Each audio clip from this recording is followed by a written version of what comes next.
coaches, scouts, and execs about who would be the best young player to build a team around. Luka Doncic ran away with 17 of 20 first-place votes, followed by Zion, who only had one first-place vote and 11 for second place. So, Shannon, do you agree with this? I do. I would build my franchise around Luka Doncic. He just turned 21 2 months ago. Skip, he's 29-99, and he doesn't have the injury risk.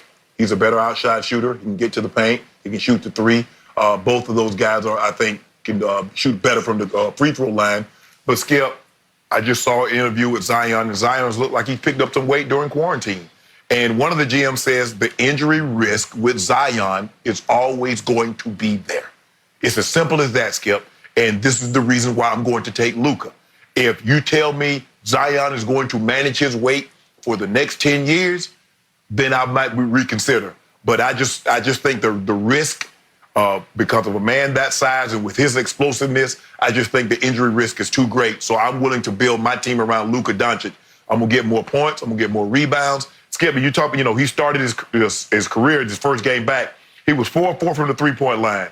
Since then, he's 2 for 9 in his last 18 games. He's not the outside shooter that you thought he was, or that he. And for me, it comes down simple, Skip. I won't bore you with any more semantics.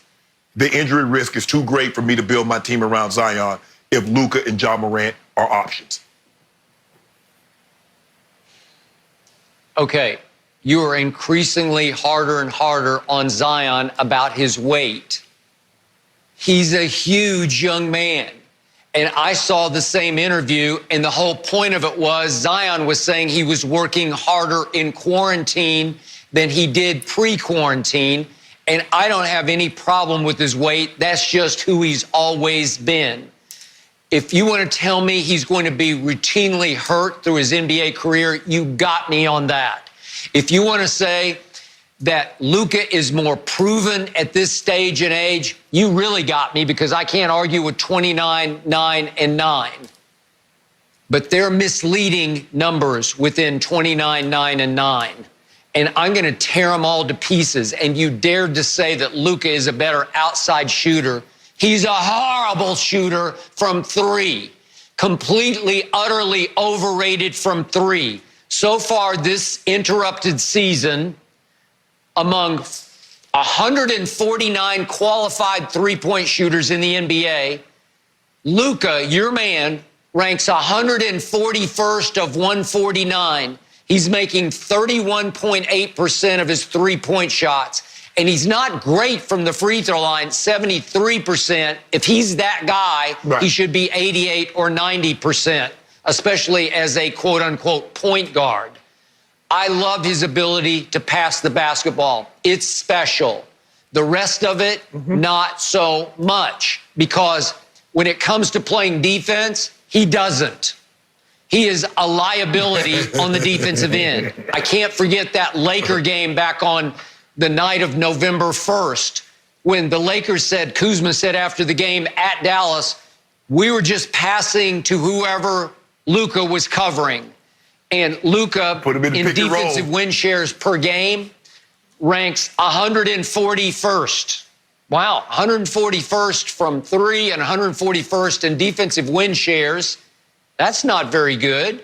And then furthermore, in the fourth quarter, it's odd to me, he routinely disappears. Like in fourth quarter shot attempts, he ranks 45th in the league. LeBron still ranks first, but LeBron's trying to stuff the stat sheet in blowouts. Oh, my goodness. That he's shooting more in the fourth quarter.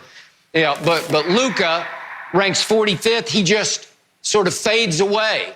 And in clutch time points, and that's last 5 minutes with the game, 5 points one way or the other, clutch time points, he's tied for 37th. I haven't seen him make many big shots late in games, and I've seen him miss a number.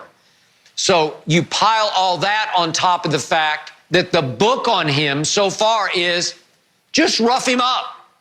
Like a lot of Euro players, just go hard at him. The Lakers go hard at him. Yeah. And just sort of literally and figuratively knock him out of the game psychologically.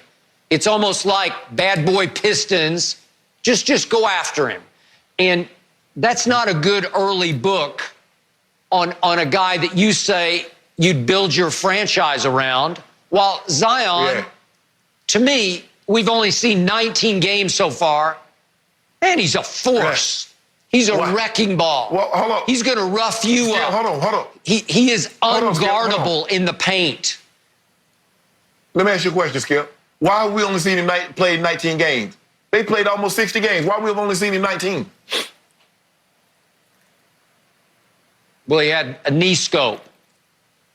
Whoa. Thank you. I got it. Hold on. Now, you told me got injured in college, got injured coming into the the NBA, and you want me to build my franchise around that. So there's a greater percent chance that he's going to be injured again. I'm going with the guy that doesn't get that plays.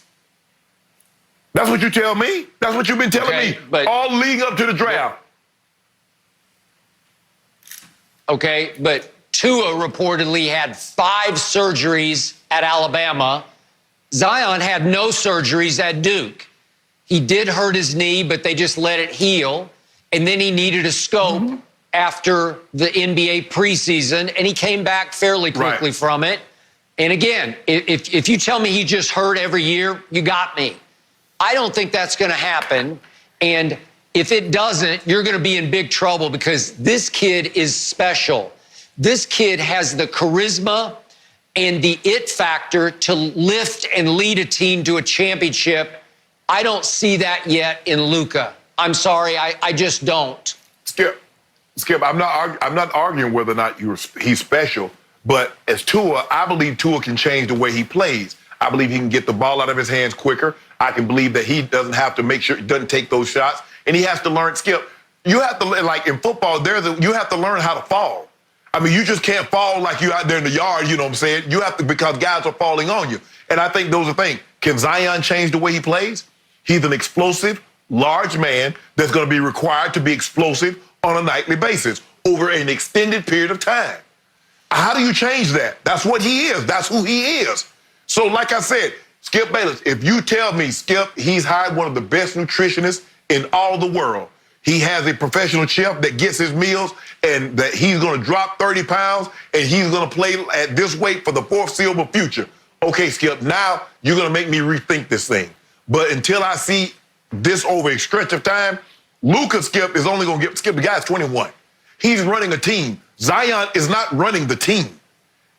Luka is asked to do way more than Zion is asked to do. And Zion is dependent. He needs Lonzo. He needs someone to get him the ball. Luka, like, I got the ball. I can do what I want to do with it. Okay, but can Luka shoot it at a high level? I say no. And remember, Zion is a year and 4 months younger than a Luka who had already played 4 years of pro basketball in Europe and came here and has now played 2 more pro basketball years. Well, you're miles ahead in experience from Zion.